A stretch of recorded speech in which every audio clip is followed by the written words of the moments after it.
ઇસરોના નવા ચીફની નિમણૂક કરવામાં આવી છે ત્યારે વી નારાયણને નવા પ્રમુખ તરીકે જાહેર કરવામાં આવ્યા છે। 14 જાન્યુઆરીએ તેઓ ઇસરોના વર્તમાન વડા એસ સોમનાથનું સ્થાન લેશે।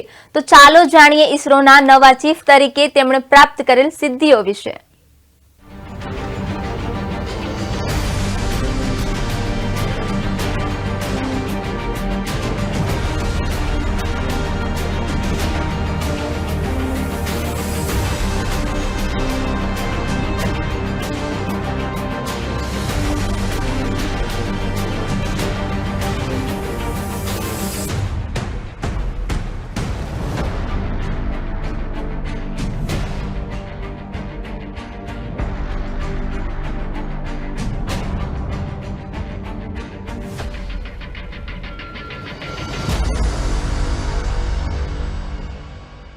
ઇસરોના નવા ચીફની નિમણૂક કરવામાં આવી છે।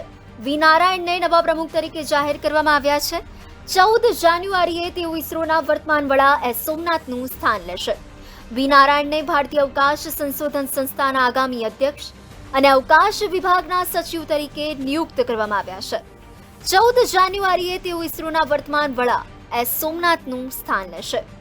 નારાયણ એક પ્રખ્યાત ઇસરો વૈજ્ઞાનિક, હાલમાં કેરળના વાલિયામાલામાં લિક્વિડ પ્રોપલ્શન સિસ્ટમ સેન્ટરના ડાયરેક્ટર તરીકે સેવા આપી રહ્યા છે।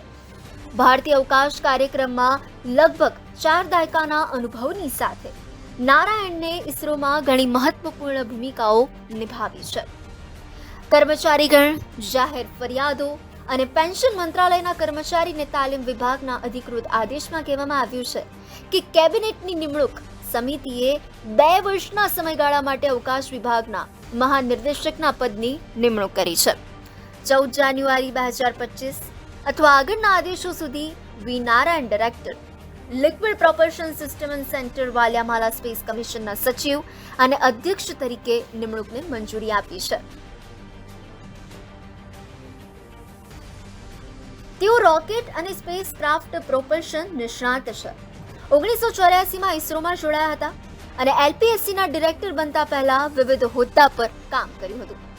નારાયણની આગેવાની હેઠળનું લિક્વિડ પ્રોપલ્શન સિસ્ટમ સેન્ટર પ્રક્ષેપણ વાહનો માટે પ્રવાહી, અર્ધ ક્રાયોજેનિક અને ક્રાયોજેનિક પ્રોપલ્શન તબક્કાઓ, ઉપગ્રહો માટે રાસાયણિક અને ઇલેક્ટ્રિક પ્રોપલ્શન સિસ્ટમ્સ, પ્રક્ષેપણ વાહનો માટે કંટ્રોલ સિસ્ટમ્સ અને અવકાશ પ્રણાલીઓની આરોગ્ય દેખરેખ માટે ટ્રાન્સડ્યુસર્સના વિકાસમાં સામેલ છે। આ વિકાસમાં વ્યસ્ત છે।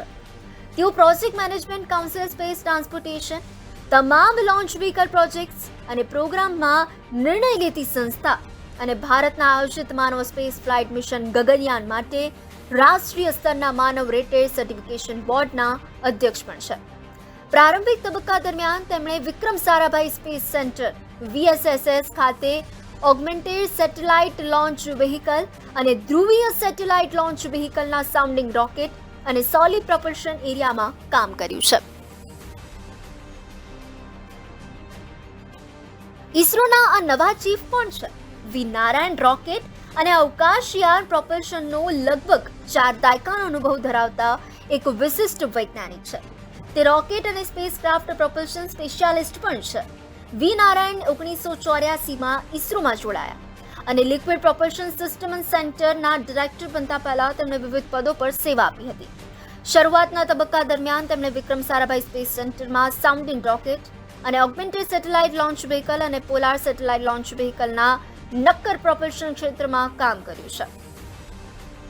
હાલમાં નારાયણ એલપીએસસીના ડાયરેક્ટર છે, જે ઇસરોના મુખ્ય કેન્દ્રમાંનું એક છે, જેનું મુખ્ય મથક તિરુવનંતપુરમના વલિયામાલા ખાતે આવેલું છે, જેનું એકમ બેંગલુરુમાં છે।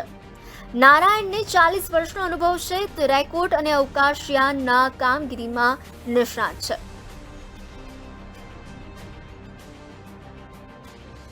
નારાયણે આઈઆઈટી ખડગપુરમાંથી ક્રાયોજેનિક એન્જિનિયરિંગમાં એમટેક અને એરોસ્પેસ એન્જિનિયરિંગમાં પીએચડી પૂર્ણ કર્યું છે। એમટેક પ્રોગ્રામમાં પ્રથમ ક્રમ પ્રાપ્ત કરવા બદલ તેમને સિલ્વર મેડલ પણ એનાયત કરવામાં આવ્યો હતો। નારાયણ રોકેટ અને અવકાશયાન પ્રોપલ્શન નિષ્ણાત 1984માં ઇસરોમાં જોડાયા અને 2018માં લિક્વિડ પ્રોપલ્શન સિસ્ટમ સેન્ટરના ડાયરેક્ટર બન્યા। નારાયણે એરોસ્પેસ એન્જિનિયરિંગમાં પીએચડીની ડિગ્રી મેળવેલી છે। તેમની સિદ્ધિઓની વાત કરીએ તો તેમની સિદ્ધિઓમાં GSLV MK ઇલવાહનના C25 ક્રાયોજેનિક પ્રોજેક્ટનો સમાવેશ થાય છે. તેના પ્રોજેક્ટ ડિરેક્ટર પણ હતા. તેમની વૈજ્ઞાનિક યાત્રા વિક્રમ સારાભાઈ સ્પેસ સેન્ટરથી શરૂ થઈ હતી, જેઓએ શરૂઆતમાં લગભગ 4.5 વર્ષ સુધી વિક્રમ સારાભાઈ સ્પેસ સેન્ટર ખાતે sounding rocket, augmented satellite launch vehicle અને પોલર સેટેલાઇટ લોન્ચ વ્હીકલના સોલિડ પ્રપલ્શન એરિયામાં કામ કર્યું હતું. આ સિવાય તેઓ ગગનયાનના ઘણા પ્રોજેક્ટની સાથે પણ જોડાયેલા છે. ચંદ્રયાન 3માં પણ મહત્વની ભૂમિકા ભજવી હતી. ચંદ્રયાન 3માં વી નારાયણનું મહત્વનું યોગદાન રહ્યું છે.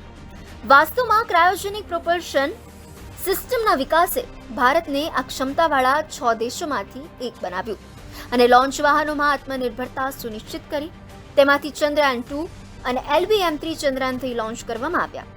આ વાહન સાથે ભારતે ચંદ્રયાન 3 મિશનને સફળ જાહેર કર્યું. એસ સોમનાથનો કાર્યકાળ કેવો રહ્યો? ઇસરોના વર્તમાન વડા એસ સોમનાથે જાન્યુઆરી 2022માં એજન્સીના વડા તરીકે ચાર્જ સંભાળ્યો હતો. તેમના નેતૃત્વમાં ઇસરોએ ઘણા મહત્વપૂર્ણ મિશનને સફળ બનાવ્યા છે. અમેરિકા, સોવિયત સંઘ અને ચીન પછી ચંદ્રની સપાટી પર સોફ્ટ લેન્ડિંગ કરનાર ભારત વિશ્વનો 4થો દેશ બન્યો છે. 23 ઓગસ્ટ 2023ના રોજ ભારતે ચંદ્રના દક્ષિણ ધ્રુવ પર સોફ્ટ લેન્ડિંગ કર્યું. આ સિવાય ભારતે તેમના કાર્યકાળ દરમિયાન ગગનયાન પ્રોજેક્ટ પર ઘણા જ મહત્વપૂર્ણ પ્રયોગો પણ સફળ કર્યા છે. અને હાલના ઇસરોના નવા ચીફની પણ નિમણૂક કરવામાં આવી છે, જે 14 જાન્યુઆરીના રોજ વડા એસ સોમનાથનું સ્થાન લેશે.